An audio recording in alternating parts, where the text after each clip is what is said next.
Ladies and gentlemen, the Honorable David S. Ferriero, Archivist of the United States. What if I told you there was a major story about World War II that hasn't been told?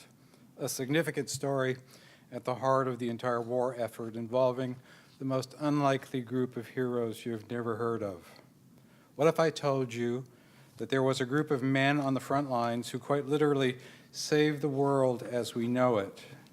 A group that didn't carry machine guns or drive tanks, who weren't official statesmen, men who not only had the vision to understand the grave threat to the greatest cultural and artistic achievements of civilization, but then joined the front lines to do something about it. With these words, Robert Edsel begins the story of the Monuments Men in his 2009 book. And this evening, we honor Robert, a great author, historian, and friend of the National Archives. Thanks to Robert's work, the story of the Monuments Men is told and retold so that people all around the world know of the heroic acts to protect, recover, and return priceless artifacts damaged in World War II or looted by the Nazis. And even more importantly, Robert's work reminds us of the devastation war brings in the attempts to destroy the cultural heritage of an enemy. Robert Edsel started coming to the National Archives over a decade ago to use the records in his research for his 3 books, Rescuing Da Vinci, The Monuments Men, and Saving Italy. He and the Monuments Men Foundation acquired 4 Nazi photographic albums of looted cultural property from the families of veterans who had brought them back to the United States after World War II. And the Monuments Men Foundation donated them to the National Archives. I had the great privilege of receiving one of the albums from Robert in Dallas in 2012 and another this past May. You'll see one of them on display in the rotunda tonight. Robert's work demonstrates the importance of archival resources. Our agency mission is to preserve the permanently valuable records of the federal government and make them accessible. Robert made use of these records with remarkable results. Robert, we at the National Archives greatly appreciate the attention you've brought to our staff and our holdings. We are immensely appreciative of how you brought the work of the Monuments Men to a worldwide audience with the release of the film this past year. We know that this movie will result in the discovery of more albums as World War II vets pass on and their families discover the spoils of war in the attics around the world. Your work demonstrates the power of the stories preserved in the National Archives, and we hope it will inspire people to come here to discover other important stories to share with the world. Thank you, Robert, for your continued support of the National Archives, its staff, and our records.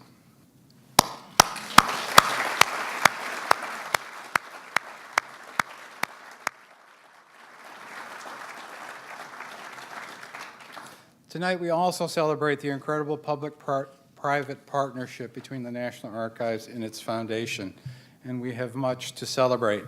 We've had a tremendous response to the new David M. Rubenstein Gallery and its permanent exhibit, Records of Rights, featuring the Magna Carta. We opened a blockbuster temporary exhibit on the ways different people have made their mark on history. We welcomed an extraordinary group of women from Congress to our McGowan Forum last spring, hosting 3 sleepovers for 8 to 12-year-olds in the rotunda, including some of our foundation members. And we introduced a whole new audience to the archives by hosting the opening night of DC Fashion Week last month. I'd like to thank the staff of the National Archives and the foundation, including the foundation's director, Executive Director Patrick Madden, for their hard work in making tonight's event such a success. And I ask the staff to stand and be acknowledged.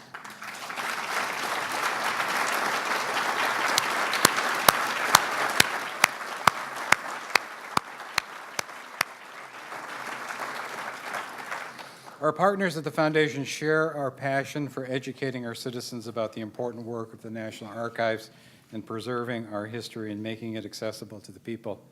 Please welcome the chair of the Foundation's Board of Directors, Alelia Bundles.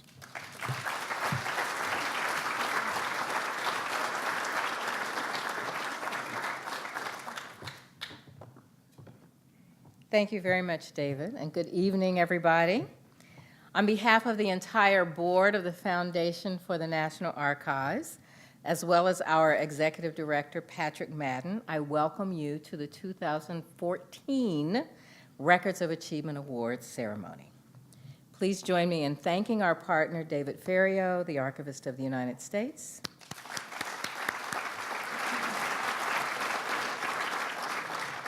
And many thanks to this evening's generous sponsors.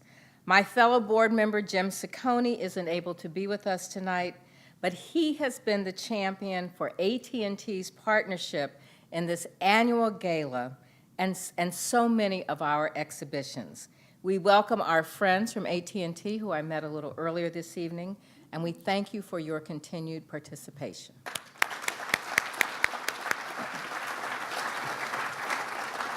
And where is Maris Cuneo? We thank you, Maris. And the Maris S. Cuneo Foundation for your continued support of our gala for the 5th year, and to our board member, Peter Cuneo, who comes along with Maris at these events.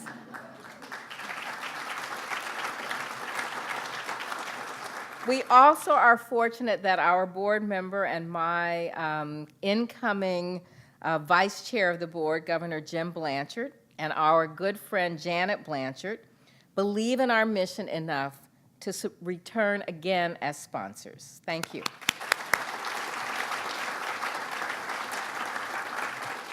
We thank you all for the support that you give to us all year long, as well as tonight. And I'm just going to go a little off script tonight. I just want to say how fabulous our staff is. David Ferriero mentioned them, but I just also want to say that Keneal McDonald, our elegant director of special events, is celebrating her birthday today. So when you see her walking around on this 18-hour day, just, just sing happy birthday to her or something. And I just love all the things that everyone has said to me all evening long. This is such an intimate, very special event in a very special place. And so we're just delighted that you're here to share it with us. And as we enjoy our lovely surroundings here in the William G. McGowan Theater, I want to take a moment to acknowledge one of the Foundation's most dedicated board members, Sue Jen McGowan. As many of you know, Sue passed away suddenly within the last few weeks. She will be greatly missed, but the legacy that Sue and her husband Bill created will endure and remain strong each time we and others gather here for the many public programs that take place through the support of the McGowan Fund. In just 2 weeks on this stage on November 13th, we will honor them at the Fall McGowan Forum and celebrate the theater's 10th anniversary with a panel of former White House correspondents. We will always hold Sue dear for her grace, good humor, and kindness, and her instrumental role in making the Archives Museum the place that it is today.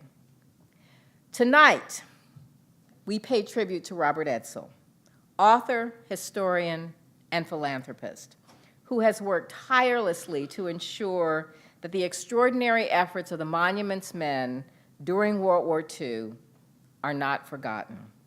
Robert's life always has been dedicated to excellence, whether through the pursuit of tennis championships as a nationally ranked player or building a successful oil and gas exploration company. When he became curious about how so much of Europe's art remained intact after the devastation of World War II, it was perhaps inevitable that he would employ that same dedication of excellence when he began to immerse himself in a full-time research project that unearthed one of the greatest untold stories of the 20th century.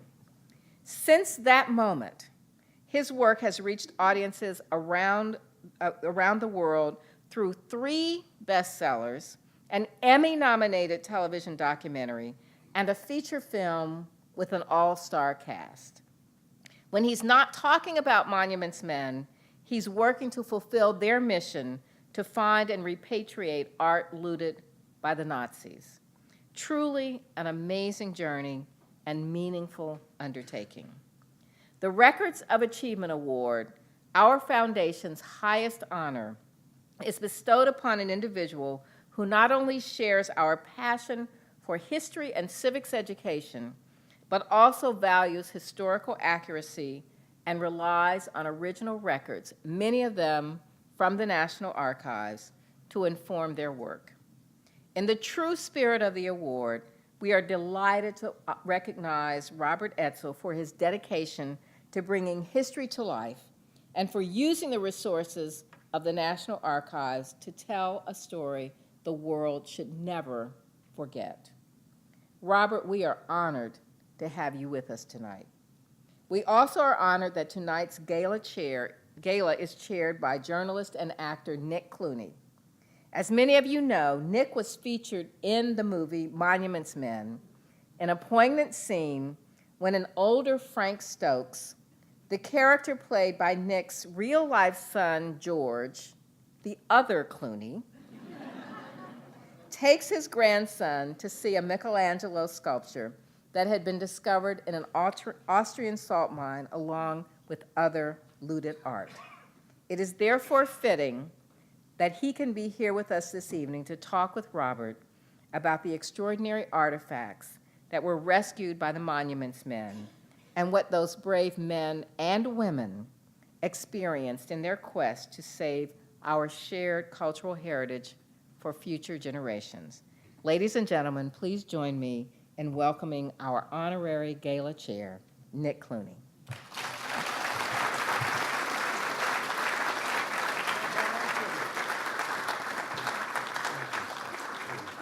Appreciate that. Very nice. Well, after that lovely introduction, the least I can do is go ahead and die.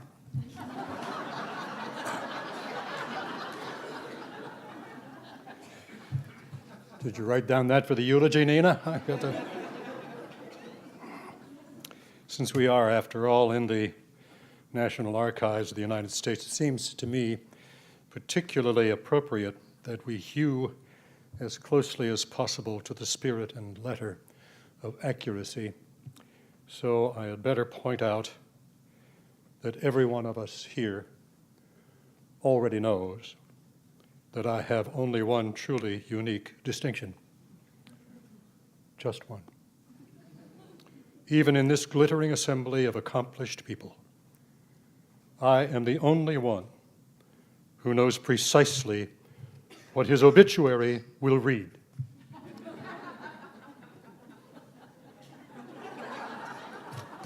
Let me quote it.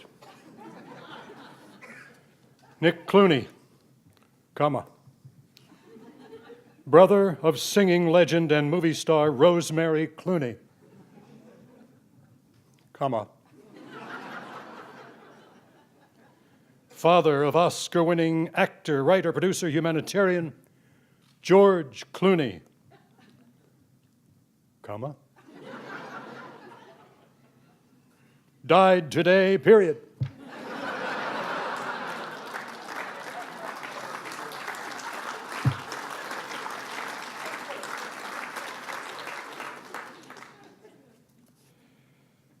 All right.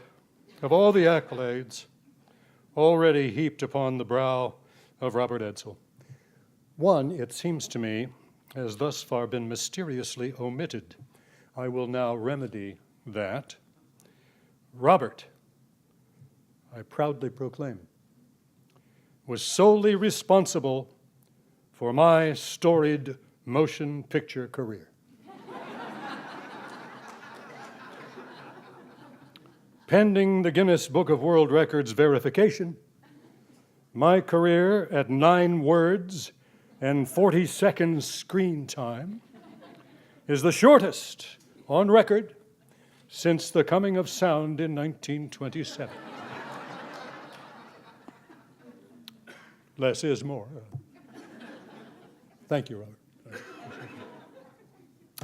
Robert and I first met at the WW2 Museum in New Orleans.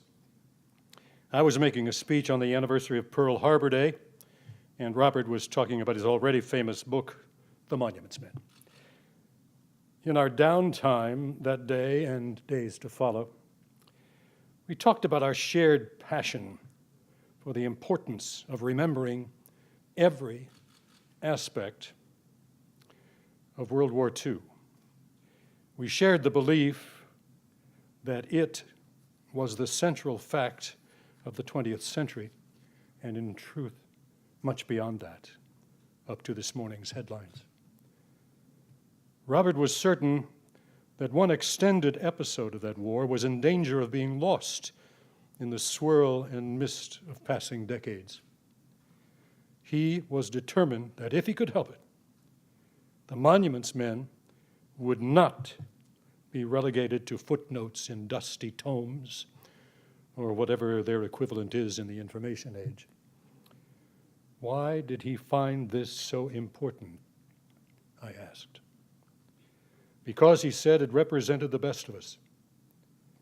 Because at a critical moment, in the world's most savage bloodbath, we chose to consult our aspirations, not our anger, not our revenge. Robert and I expanded on this theme in a number of places and in several fine watering holes. From a modest lunch gathering in Cincinnati to a more auspicious cocktail party at the White House, we marveled that our country and our closest partners, triumphant astride the smoking ruins of Europe, chose to stand on its head the ancient dictum of war: to the victor belongs the spoils, replacing it with, to the victors belongs the responsibility to protect the spoils and the duty to return them to their rightful owners. Now, that won't fit on a bumper sticker, but it seems to fit something else quite well: our vision of our better selves. Robert has now spent a substantial part of his life keeping the story of the Monuments Men alive. And now, at this singular moment for him, and this hallowed place for all of us, it seems to this very old observer a life well spent. Well played, Robert.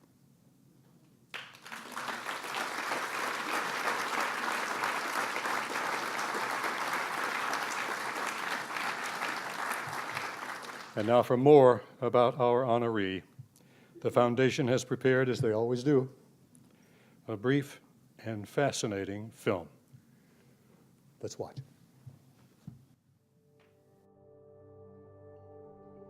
I think for a lot of people, history starts with their personal lives, that it's talking to a grandparent who has a story to tell, and having that grandparent's story lead you to a wider understanding of what was going on in history. And in Robert's case, I think he loved art and he became interested in the Monuments Men. I mean, just follow those threads, pull those threads, because we're all connected in one way or another, and it's really through learning our shared history, our common history, that we understand our shared humanity. Robert is a person with an amazing amount of energy, an amazing amount of passion and dedication and devotion. He's been a very, very successful person, but he's taken that success and he has given back and he has allowed the light to shine on other people. I mean, that's exactly the kind of person we love to honor with our Records of Achievement Award. A person who cares about history, who's used the records of the National Archives, and who cares so much about the stories of others that he's willing to share them. About 11 years ago, I was walking across this bridge, the Ponte Vecchio here in Florence, and looking over my shoulder at the Ponte Santa Trinita, and it occurred to me how all these great works of art, all these fantastic monuments throughout Europe had survived the most destructive conflict man's ever known, World War II. All over the world, the walls are tumbling down, for this is the battle for the world. The battle for a world free from want. A world free from the fear of tumbling walls. Prize thief among the high Nazis was Hermann Goering, who looted museums and private collections in all parts of Europe. Much was hidden in caves, and advancing troops captured fully laden freight cars, ready to move much of the collection to safer places for Hermann. One of the terrible aspects of war that doesn't always get a lot of attention is the intentional destruction of a society's culture as a way of penalizing the enemy. Artwork and cultural artifacts oftentimes sort of measure human progress. They're markers for us sort of in the longer arc of history. When we lose these things, when they're damaged, when they're destroyed, it doesn't matter what country they're in. They belong to everybody. They're part of our shared cultural heritage. And when that art is stolen or when that art is destroyed, it really destroys the soul of a people. I think what's really extraordinary is after Europeans saw the total destruction of Warsaw, Poland in particular, you had a country like France completely evacuate their major museums. But the Nazis were tracking where everything was going and oftentimes were able to get these items even if they were removed from the major national museums. We, instead of stealing things, were involved in returning things to the rightful owner. Some things that we should be damn proud of. So many of the famous paintings and sculptures that really we take for granted now are still available to us because of the work of the monuments men. And Robert Edsel has really made their story come alive. Robert Edsel saw to it that a documentary was made, and the books. Then, of course, over here he talked George Clooney into making the movie. His work, both through the foundation and through the book, which became a motion picture, is helping people reassess the ownership of these pieces of artwork. I think anytime you put a story in film, I think you reach a broader audience. What pleases me about this film is that it's accurate. Robert has not only done research here and used that research to write books and do films, Robert has also donated actual documents and photo albums to the National Archives. Not only have I relied on the archives, we've also found a number of historically important documents that were not at the archives that individuals had, in some cases American veterans, that brought these things home as souvenirs having no idea about their importance. And it was important to me to see that they have a proper home. I think when Robert began to understand the importance of the art and the importance of the individuals who had saved the art, in some ways this became a selfless mission of his. He's devoted himself to helping to find these missing pieces of art and artifacts and to bring them back to their rightful owners. It was about Robert shining a light on these men and women who had worked so hard to make sure that this art was preserved, that this art was rescued. He wanted to make sure that their story didn't get lost. We learned so much from the people who use the collection that many of the discoveries that are made by researchers. One of the things that I hope is a takeaway from my experience, in particular for younger people, is the enormous treasure chest of information that's at the National Archives. So every time I walk into those big brass doors, I realize that the story of America is here in these walls. And those are stories yet to be told.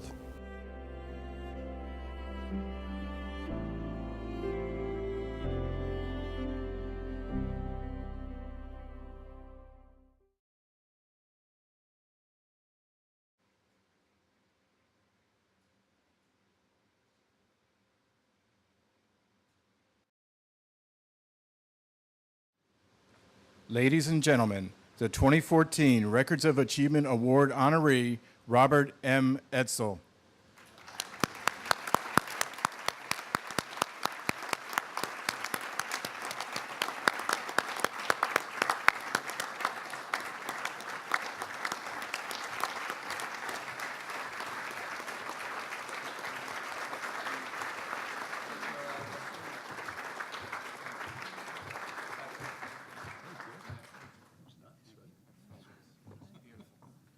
So now you see why.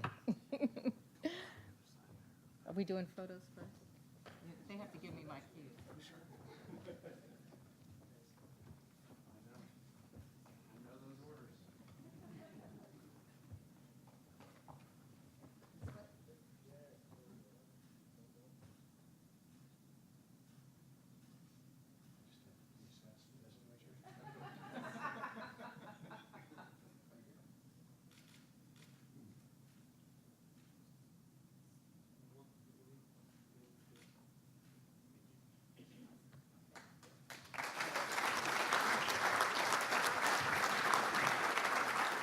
As Nick said, comma, comma, period. So first, I just want to thank Matt Bardos and Films for producing that wonderful film. I hope that we captured you, and it will go up on the website, on Monuments Men website. At this time, I'd also like to just thank the Archivist again, and Nick and Patrick, and glad that they're here with us on the stage. And Robert, as you know, the Records of Achievement Award is the Foundation's highest honor, and each year the award includes facsimiles, not originals, facsimiles, because some people get confused, of records from the National Archives that are of special significance to our honoree. This year, in honor of your commitment to the Monuments Men, we feature 3 treasured records from World War II. On the right is a communication from General Dwight D. Eisenhower, who was then serving as Commander-in-Chief of the Allied Forces Headquarters. After the Italian town of San Pietro was completely destroyed, General Eisenhower wrote to all commanders in the field on December 29, 1943, emphasizing the need to protect cultural property on the battlefield. On the left is another letter from General Eisenhower, now in his role as Supreme Commander of the Allied Expeditionary Force. This was sent on May 26, 1944, just before the Normandy invasion, with the subject heading, Preservation of Historical Monuments. In it, he states that, inevitably, in the path of our advance will be found historical monuments and cultural centers which symbolize to the world all that we are fighting to preserve. It is the responsibility of every commander to protect and respect these symbols whenever possible. These 2 powerful documents frame a photograph of General Eisenhower and Lieutenant General Patton reviewing art that had been discovered by the Monuments Men in the Merkers, did I say that correctly? Yes, you did. In the Merkers salt mine in Germany. They are accompanied by the Records of Achievement medallion, which has been struck from bronze removed from the original cases that held the Charters of Freedom here at the Archives. We present this award and these records as our tribute to your commitment consulting primary sources as you continue to tell the stories of our nation's history. Ladies and gentlemen, please join us in congratulating the recipient of the Foundation for the National Archives 2014 Records of Achievement Award, Robert Edsel. Thank you very much. How about that? Thank you. Thank you.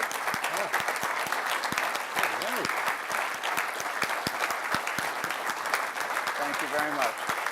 To you, Johnny. Here you go. Yep. Thank you very much for that. Well, my friend, are you ready for the griddle? Yes, sir. Okay, let's do it. I got out my venom pen, put these together. I've been looking forward to this for a long time because there's several questions we haven't gotten to when we were talking at the various events where we found ourselves. I was, in the first place, I have no idea when you first heard the term Monuments Men. Was that a moment that is memorable, or is it kind of a mishmash of several things? I think it's more a blend. You saw the short clip of this film sitting on the Ponte Vecchio Bridge where this epiphany began. Of course, at the time, I couldn't imagine that it was going to take me on these peregrinations it has. But it started with the simplest of questions and curiosity, wondering how all these things survived, and I didn't know the answer.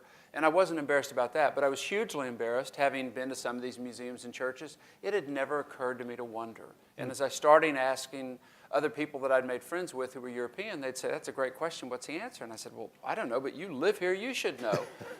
And the answer from everybody as the years passed was, I never thought about it. And so it's a story that's been sitting there hidden in front of us, but we hadn't stopped to think about the noble element. We always talk about the bad guys in war, and Adolf Hitler was worse than most, but this is a story about the nobility of men and women who didn't have to do this, who walked away from established careers to volunteer. And you decided, once you began to learn what the real story was, you decided that story had not been told and therefore needed to be illuminated. Yes, and it unfolded in such a slow way. I mean, I originally started trying to find the answer to my own question, and it seemed elusive, which was perplexing in itself. World War II is the most documented photographed event in history, and I didn't know enough about National Archives at the time. I didn't know about going to do that kind of research. I started trying to read books about it, out-of-print books. I read Lynn Nicholas's outstanding book, Rape of Europa, and I started to understand more about the role of these guys, but the initial really involvement was to try and help her book, Rape of Europa, get produced into a documentary film. And it was somewhere in that process that I realized, you know, the beating heart of this story from my perspective is not the bad guys, it's the good guys. Why did these men and women do this? What were they thinking? Well, don't you understand, or didn't you understand at that time, that you were swimming upstream? And here's what I mean by that. This is a story, it's a heroic story. However you define heroism, this is a story about people who were, in their own way, heroic. And that is not the kind of book that appears to be the sort that people would read. How did you divine the fact that there would, this is the age of irony after all. And we're all, you know, we're in the midst of that, all of us. And we can't find anything which we can really tag as heroic without finding something they did wrong somewhere along the line and making that the headline.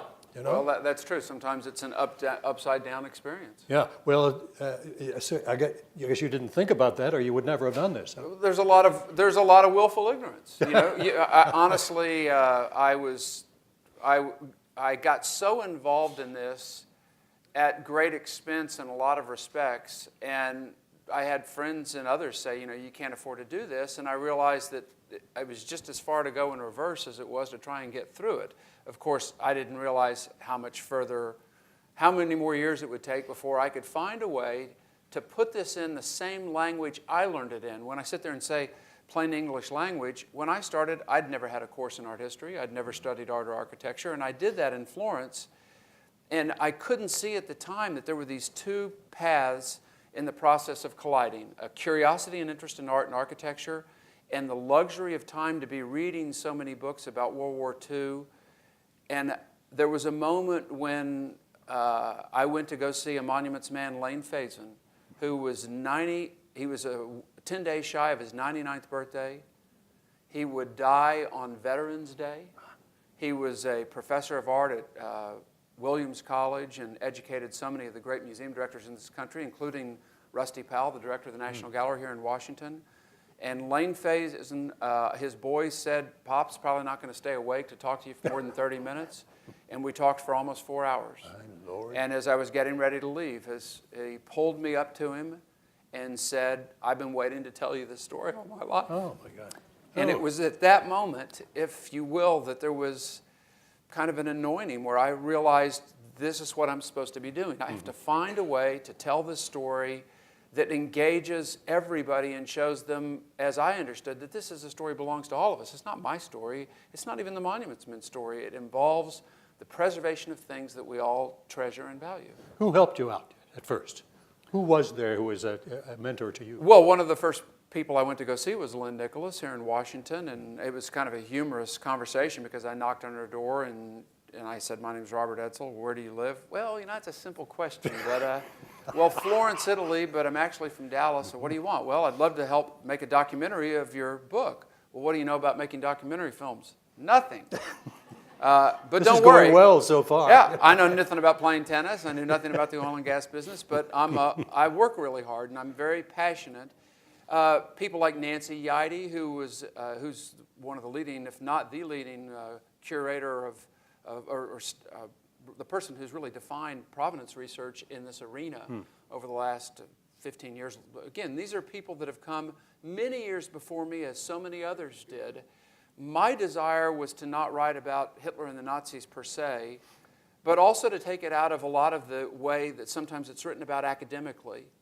And I felt like it's like this. If we have 5 minutes at a bar and Nina wants you to be home and you're under all sorts of threats if you're not out of there in 5 minutes, can I find a way to tell you this story that's so gripping in less than 5 minutes that you're calling her saying, I can't go right now? And if I can't do it in 5 minutes, I can't do it in 400 pages. So Is that was Maker's really the Mark key. involved? Absolutely. Oh, okay. So just Well, that's worked for us before, right?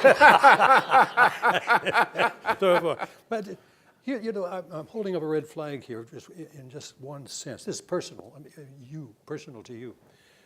How about your family? As soon as you're changing your career again, 180 degrees. Did they raise a red flag at this point?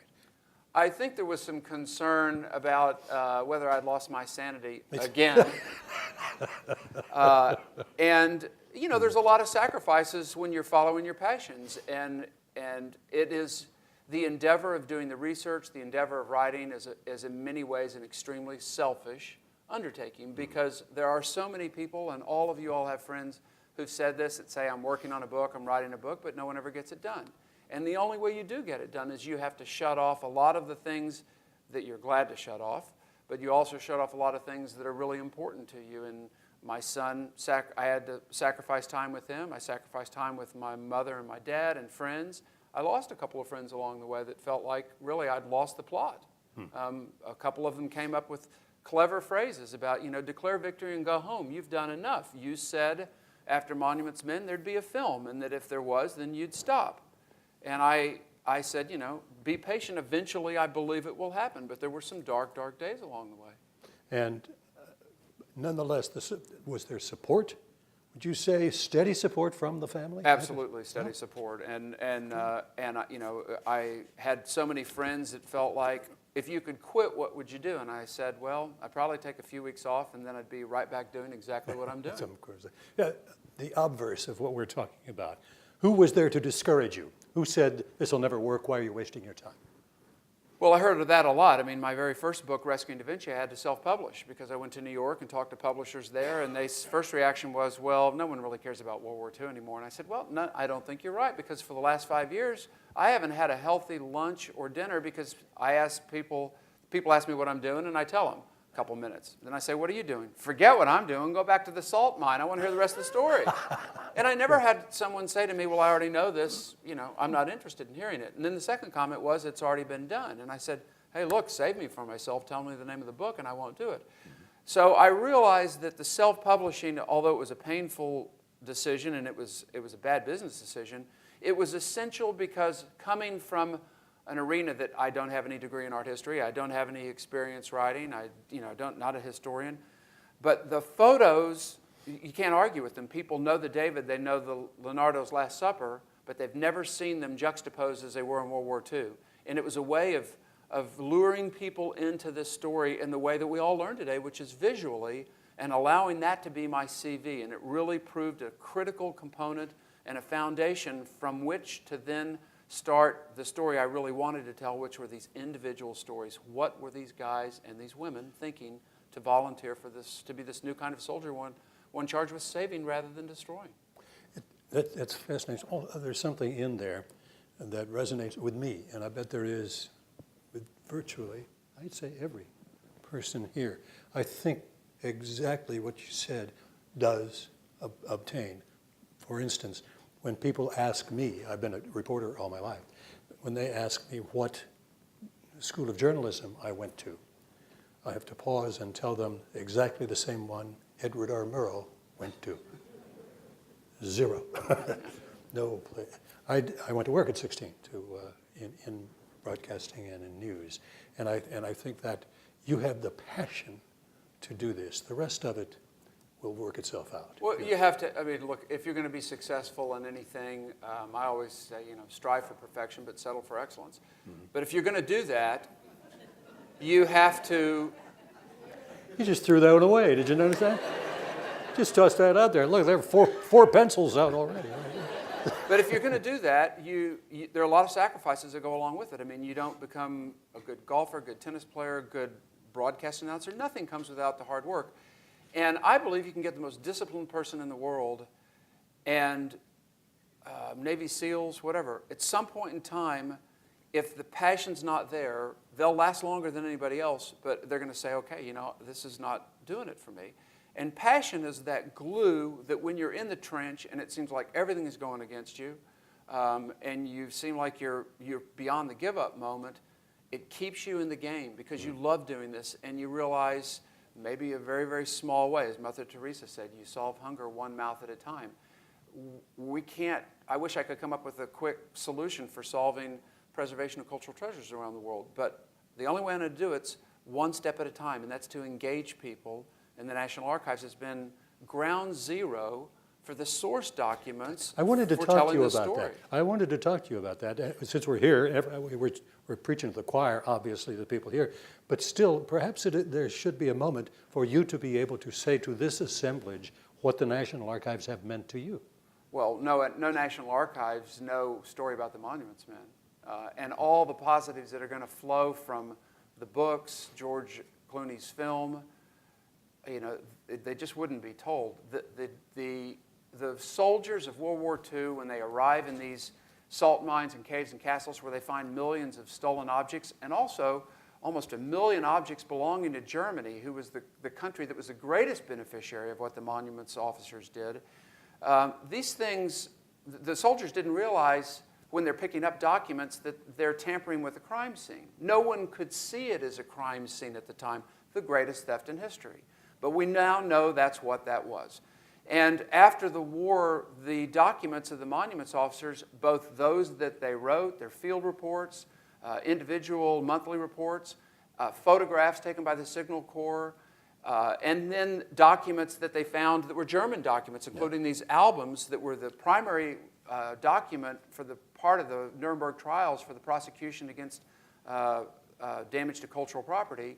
These things are all housed in College Park, Maryland, save the one document you'll see tonight here in this building. And they're just critical to telling the story and understanding where everybody was, what they were doing, what their interrelationship was. And you can't write this story without not only having the documents, but the visual documentation of what took place of the Signal Corps and a lot of photographs that the monuments men took themselves that they later donated. So it's just critical.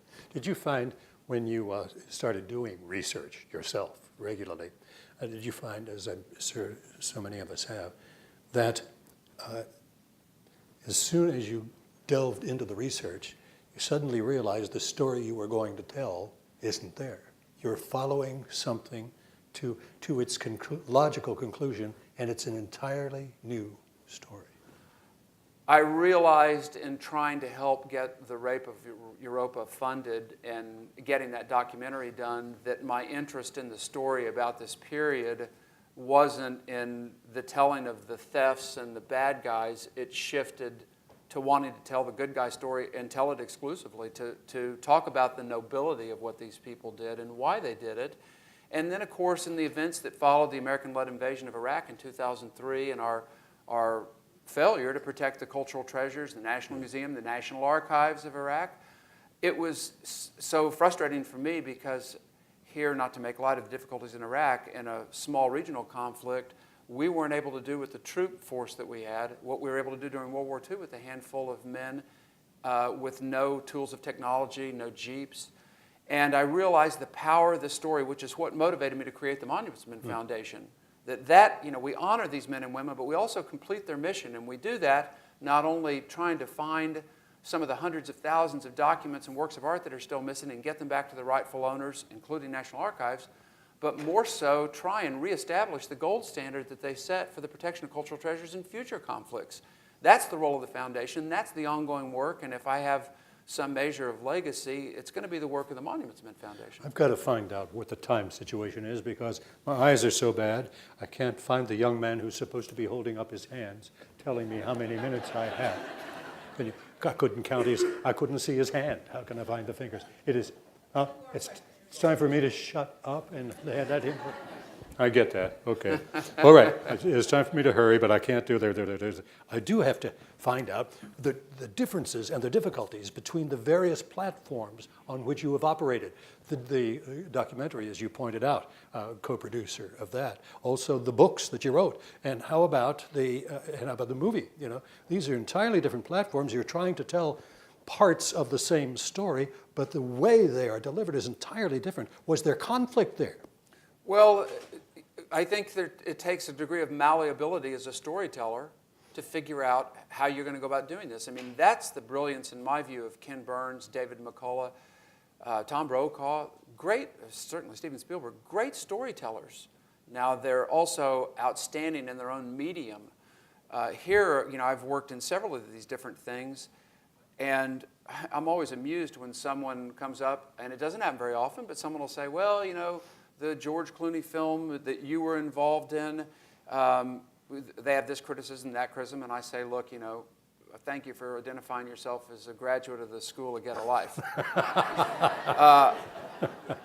George Clooney, Grant Hesloff, his working partner, if without for their dedication to see this film made, then it doesn't get made. I mean, they were so determined to find a way to tell this story. They wanted to do it in their own format, but their canvas is 2 hours. My canvas is as many pages as I want to use.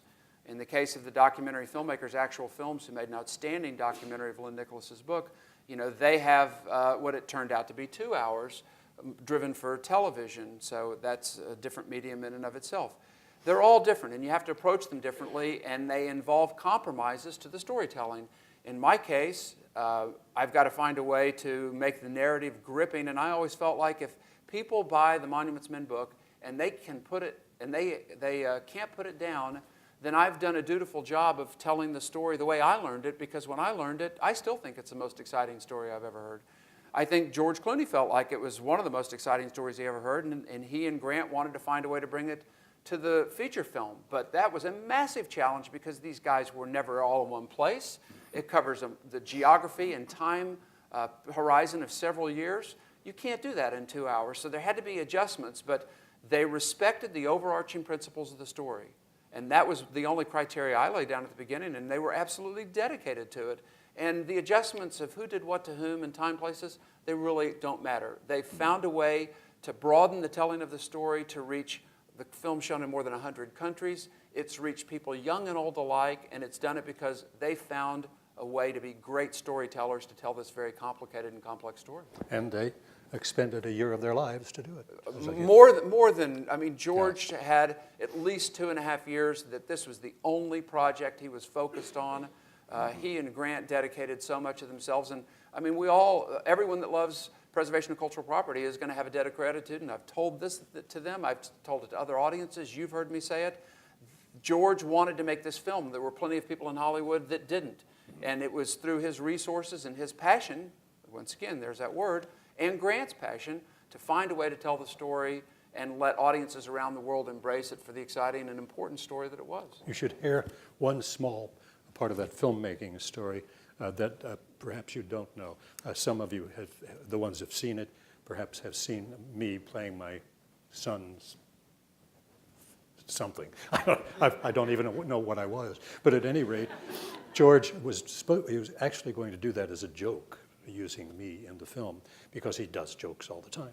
And he said that, okay, I want you to, now all you have to do is, we'll roll this once, and you go up and have the little kid on your hand, and you look up at the Madonna, and then you just, whatever you do, and then walk away. That's all you got to do. And what he said, he says, then I'm going to play it at the wrap party, and the wrap party is going to roll, and across the bottom it's going to say, in loving memory of Nick Clooney.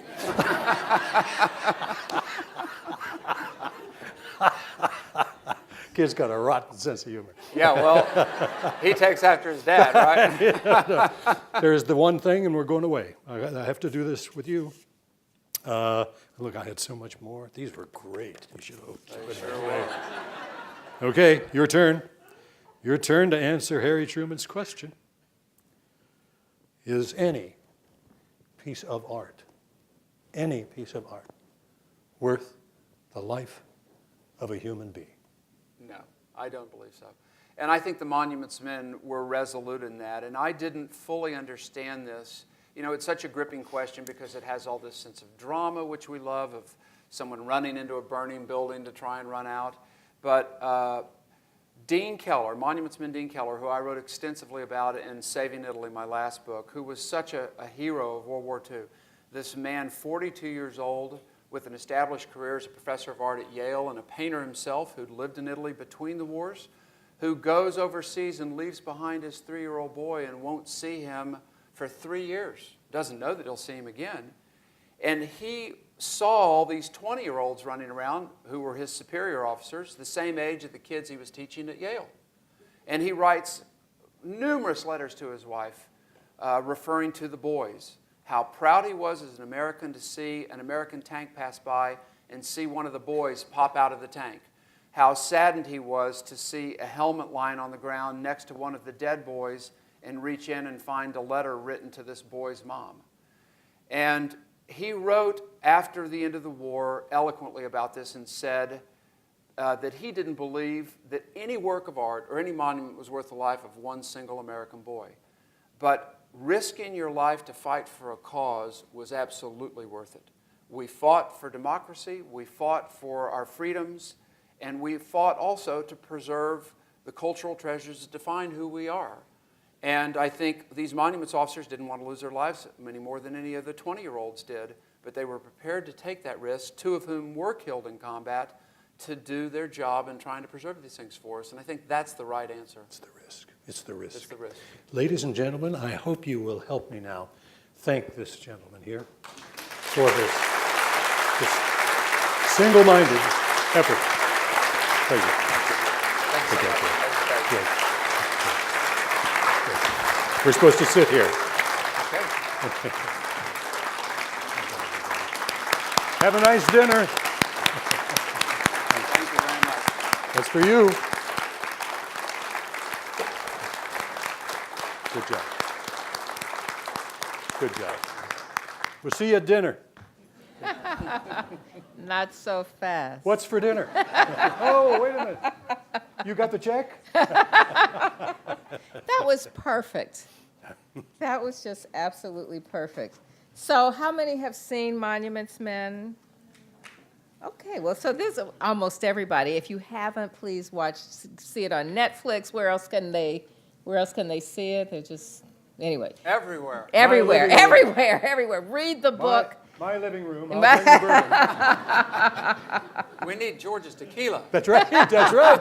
Oh, he's been talking to you. I see. We all want to be invited to that party. So I just, so many of the things that you said, Nick, you were just really the perfect interviewer. This was great. But the moment of anointing was something that was, I could feel that, and the friends who think you've lost your sanity when you go down those roads. My husband Fred will attest to people who've lost their sanity who are writing books, won't you, Fred? But I hope all of you will, just share with friends how special this evening is, how intimate it is. This is a very Washington evening. We have some fun, we have some intellectual stimulation, we learn some history. So I just hope you will let other people know. So once again, thank you, Robert and Nick, for an incredible discussion. And ladies and gentlemen, I now invite you to continue the celebration upstairs as we enjoy dinner with our honoree in the Rotunda galleries. You will be able to see the award, which will be on display in the Rotunda. And now let the fun begin.